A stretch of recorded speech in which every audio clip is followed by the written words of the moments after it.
Welcome to another deep dive. This week, we're looking at this blog post called This Week in Review, Okay. and it's from this blog, kinonmeng.org, Mm-hmm. and the blogger refers to themselves as an old software plumber. Interesting.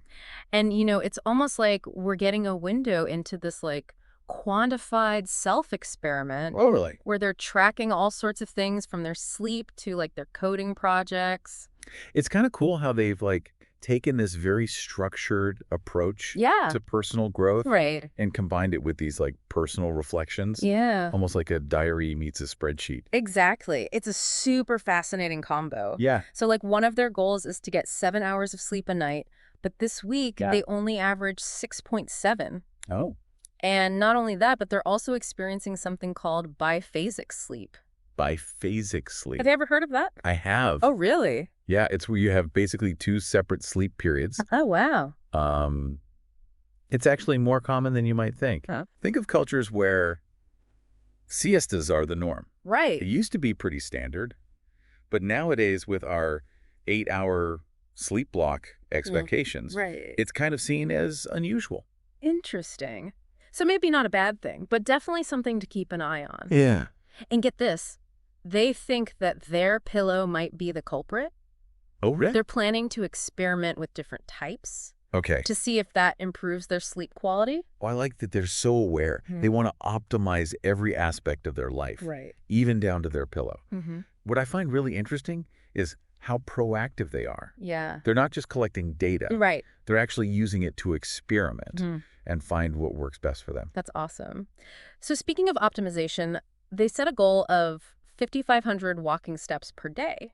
Okay. But it seems like some days were more active than others. Huh. I'm curious, does hitting a specific number of steps every single day Right. really matter? Well, it's more about recognizing patterns Yeah. and just being mindful of your activity level. Mm-hmm. For example, they noticed a big difference Yeah. between their most active day, Tuesday, with over 7,000 steps, Wow. and their least active day, Wednesday, with just over 3,000. Interesting. So instead of getting caught up in hitting that exact number every day, Right. they're trying to understand what caused those fluctuations Yeah. and how to build more activity into their routine. That makes sense. And then there's the weight fluctuations. Okay. They started the week at 67.95 kilograms and ended at 67.25 kilograms.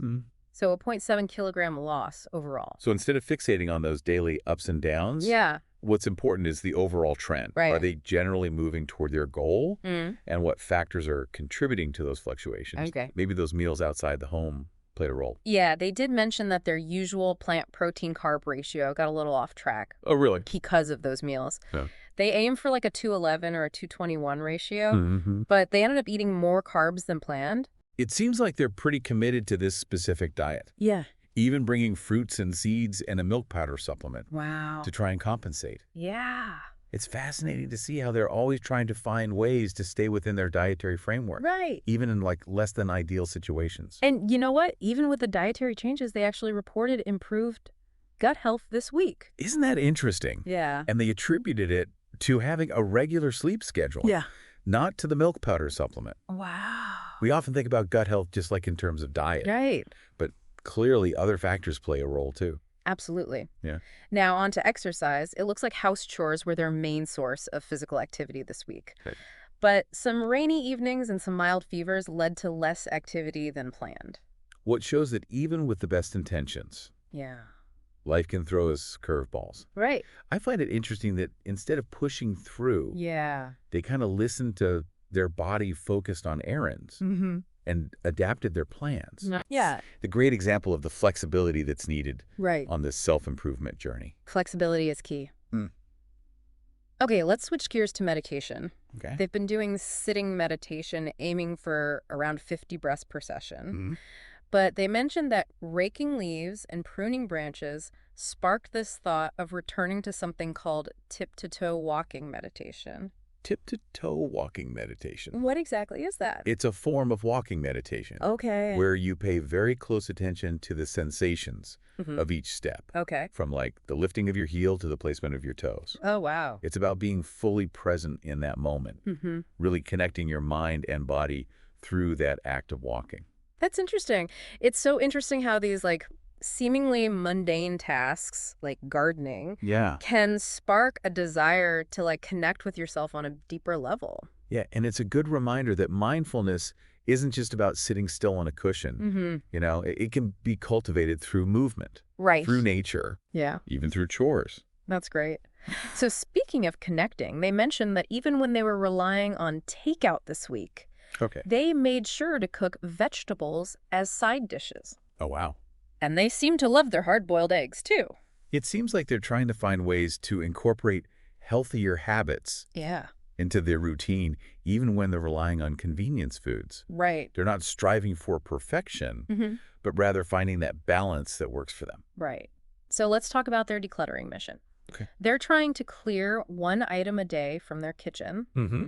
They also tackled the backyard balcony this week, Nice. but realized they had chosen the wrong color for the space. Oh, I no. know, right? It's great that they're able to acknowledge mistakes and adjust their approach. Right. Decluttering is as much about mental clarity as it is about physical space. Mm-hmm. And it looks like they still have some tasks left on that balcony, Yeah. like replacing curtains, Mm. organizing a drawer. Mm-hmm. It's a work in progress. It is. Next up is reading. Okay. They're working their way through this book on managing blood pressure, blood sugar, and blood lipids, Wow. all very much in line with their health goals. Mm-hmm. They also try to make time for browsing other books, Okay. but that took a backseat this week. Yeah, it's a good reminder that even with the best intentions, Right. we can't always fit everything in. Yeah.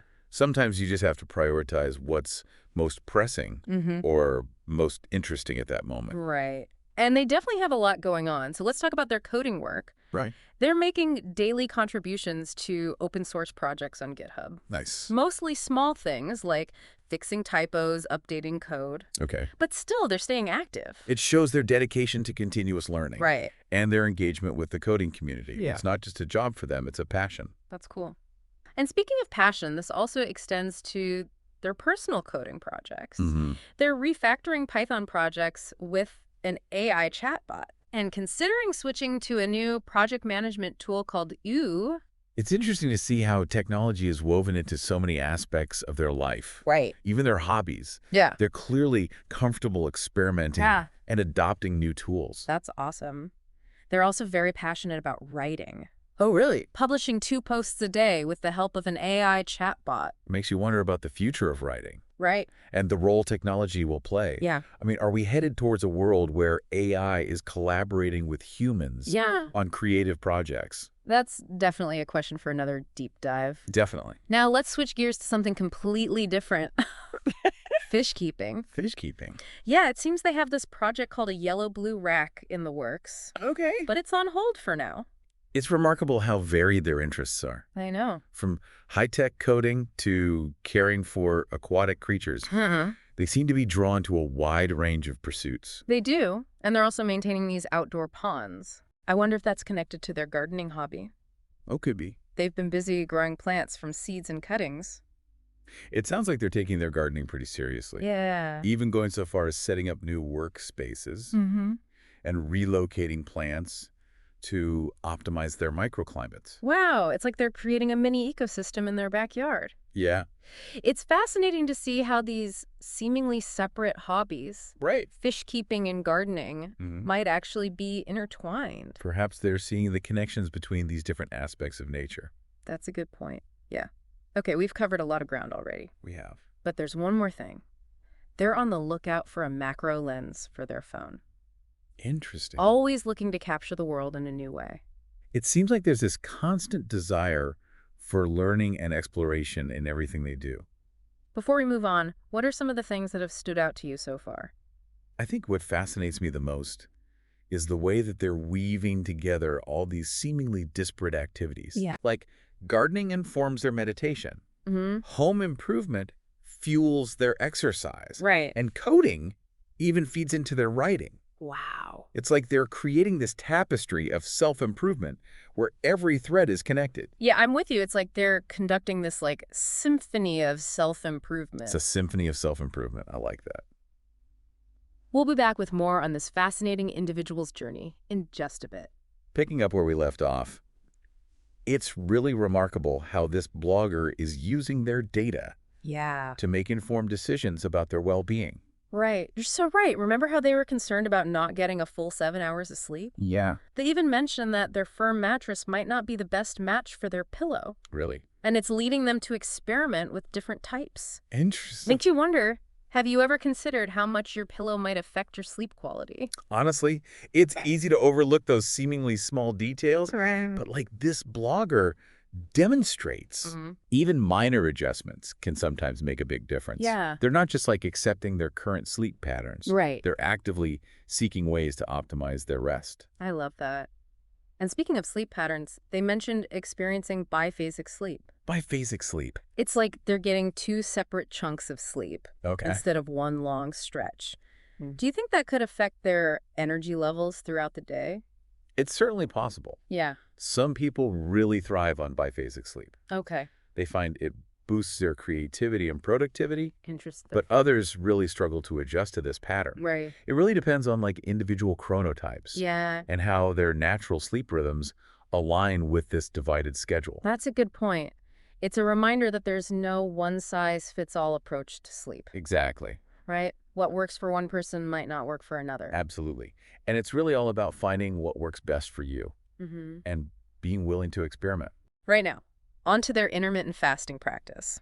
Yep. They adjusted their fasting window to accommodate their normal sleep schedule and mentioned eating more than usual during their eating windows. So it seems like they're carefully navigating the interplay between their different lifestyle choices. Right. It's all connected. Absolutely. Sleep, diet, exercise, they all influence each other. Yeah. It's important to recognize those connections Right. and adjust accordingly. And they also mentioned making adjustments to their diet this week, Okay. incorporating more fruits, seeds, and a milk powder supplement to compensate for that higher carb intake from those meals eaten outside the home. It really highlights their commitment to maintaining that specific balance Yeah. of plants, protein, and carbs that they're aiming for, Right. even when they're faced with like less than ideal food choices. It's almost like they're a dietary detective, Yeah. constantly analyzing and adjusting to maintain that balance. And what's remarkable is that despite those dietary fluctuations, Yeah. they reported improved gut health. Isn't that interesting? It's like they're unraveling a mystery. Totally. They initially thought that milk powder supplement might be contributing to the improvement, Right. but then attributed it to their regular sleep schedule instead. So often we isolate these elements of our well-being, gut health, sleep, diet, Right.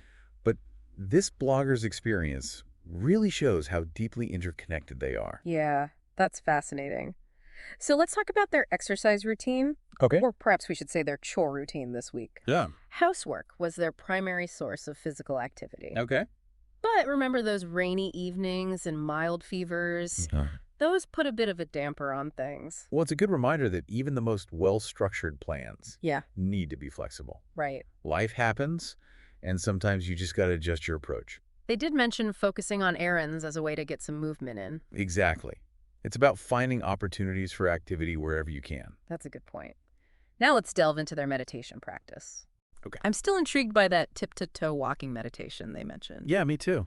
It sounds so unique. Yeah, and they connected it to their gardening, mentioning how raking leaves and pruning branches sparked the idea of returning to this practice.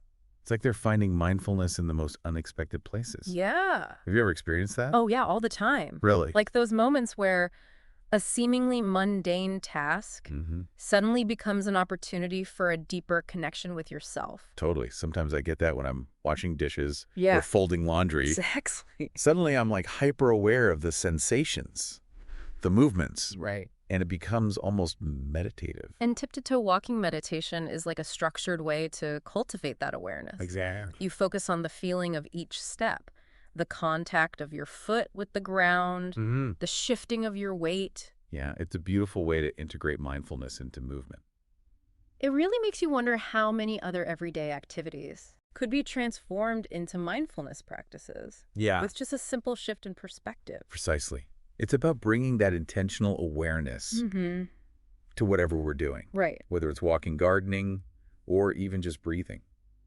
Okay, speaking of intentional awareness, let's discuss their decluttering efforts. Oh. They're still committed to that one item a day clearing mission. Good for 'em. Tackling spaces like their kitchen and the backyard balcony. Remember how they realized they had chosen the wrong color for the balcony I know. and admitted to needing to replace the curtains and organize a drawer? It's a lot. It's refreshing to see that honesty and their willingness to adapt. Yeah. Decluttering isn't about achieving some perfect state. Right. It's a process of continuous evaluation and refinement. It's like they're decluttering not just their physical space, but their mental space as well. Yeah, Letting go of those ideas or plans that no longer serve them.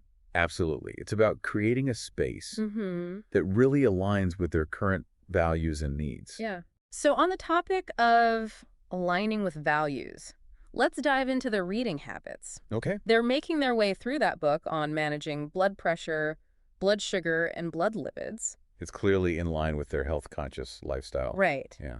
And while they also enjoy browsing other books, they acknowledge that that took a back seat this week. It highlights the importance of prioritizing. Mm-hmm.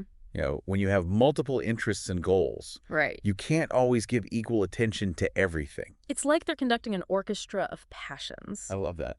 And this week, the health book took center stage. Yeah, it's a valuable reminder that we all have limited time and energy. Yeah. It's about making conscious choices about where to focus our efforts. So speaking of focus, let's talk about their coding pursuits. Okay.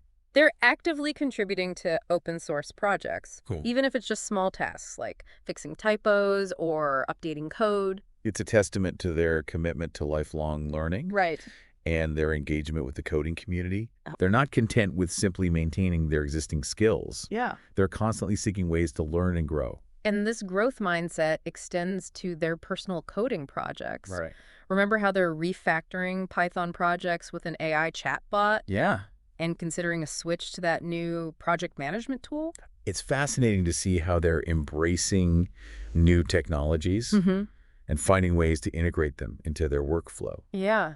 They're not afraid to experiment and push the boundaries. They're definitely not your average old software plumber. No, they're not. Now onto writing. Okay.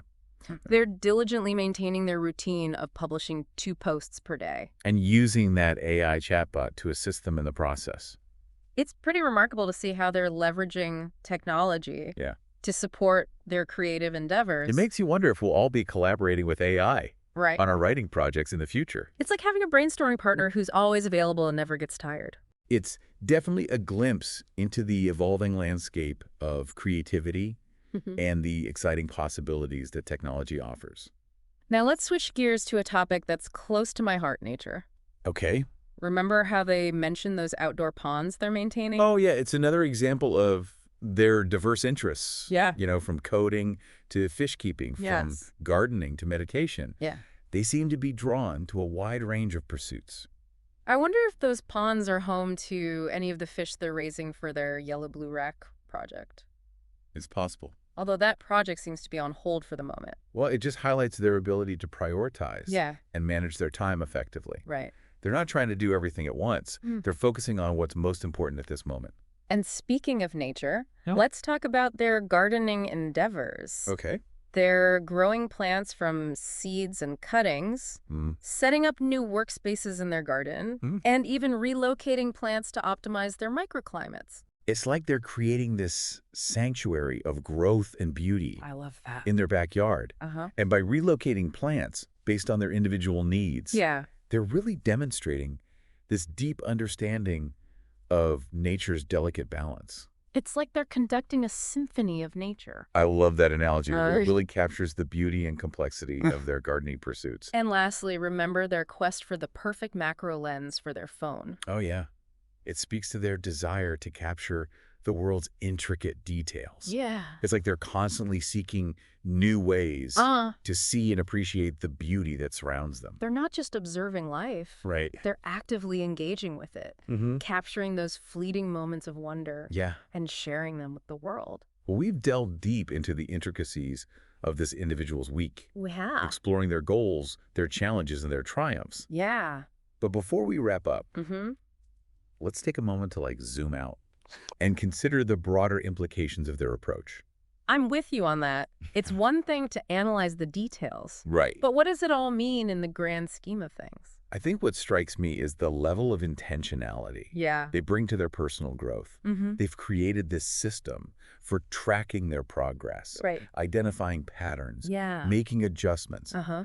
It's almost like they've gamified their own life, Yeah. turning self-improvement into this engaging and rewarding challenge. It's like they're turning their life into a personal growth laboratory Totally. where they're constantly experimenting and collecting data to optimize their well-being. Yeah. But I wonder, is this level of structure sustainable for everyone? That's a great question. While their meticulous tracking might not be for everyone, Right. I think there are valuable lessons we can all glean from their approach. Absolutely. Even if we don't track our steps or sleep cycles with such precision, Mhm. we can all benefit from taking a more mindful approach to our daily choices. It's about being present in the process, Right. paying attention to our habits, our patterns, and the impact those choices have Yeah, on our overall well-being. exactly. It's about cultivating self-awareness and using that awareness to make informed decisions that support our growth and fulfillment. We'll be right back to explore some of these themes in more depth. Until then, take a moment to reflect on your own approach to personal growth. So as we've been exploring this individual's week, it's really striking how much we can learn from someone else's self-improvement journey. Right. Even if their exact goals and methods Yeah.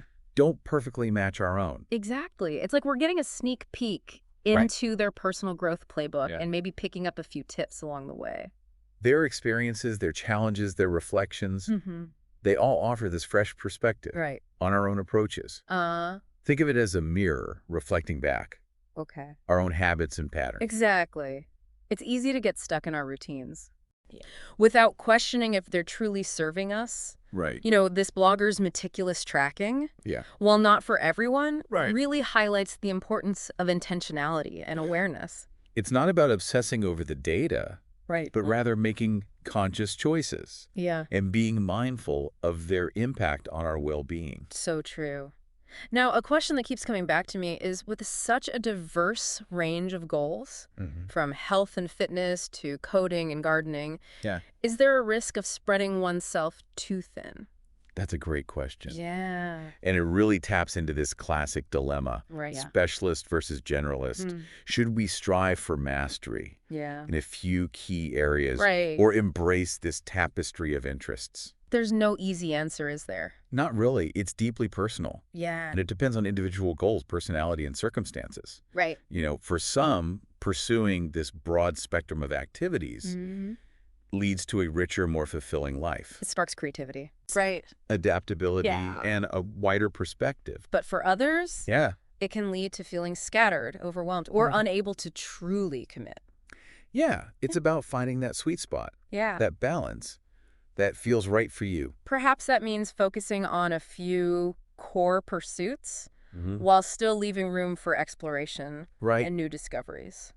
Maybe it means cycling through passions, Yeah. giving each one dedicated time and energy Right. before moving to the next. The key takeaway is to be intentional. Create a structure Right. that supports your unique needs and aspirations, Yeah. and ensure that your approach aligns with your personal values. Speaking of personal values, this blogger seems incredibly driven by a desire to learn and grow. It's evident in everything they do. Yeah. From exploring new coding tools to experimenting with different meditation techniques to even searching for the perfect macro lens for their phone. It's that insatiable curiosity. That thirst for knowledge Yeah. that fuels their journey. And it's a reminder that we can all continue to evolve and expand our horizons, Yeah. regardless of age or experience. As we wrap up this deep dive, I'm left with a sense of admiration for this blogger's commitment to self-improvement. Yeah, me too. But more importantly, I'm inspired to examine my own life Yeah. and my own choices. What resonated with you the most from this exploration? I think just the idea that little changes can make a big difference. Right. It's not about overhauling your entire life, but just identifying those small areas where you can improve. Yeah, and then being consistent. Right. and making those small changes over time. That's what really stood out to me. I think that's a great takeaway. So as we end this deep dive, we encourage all of you listening to reflect on your own goals, your habits. Aspirations. Are there areas where you might benefit from a bit more structure or intentionality? Are there connections you can forge between your existing interests to create a more holistic and fulfilling life? And above all, are you embracing your journey with curiosity, enthusiasm, and a willingness to learn and grow? We hope this deep dive has provided you with valuable insights and inspiration for your own path of personal development. Remember, self-improvement isn't a destination. A journey It's a continuous journey of exploration and evolution. Thank you for joining us on this fascinating exploration. Until next time. Keep learning, keep growing, and keep diving deep.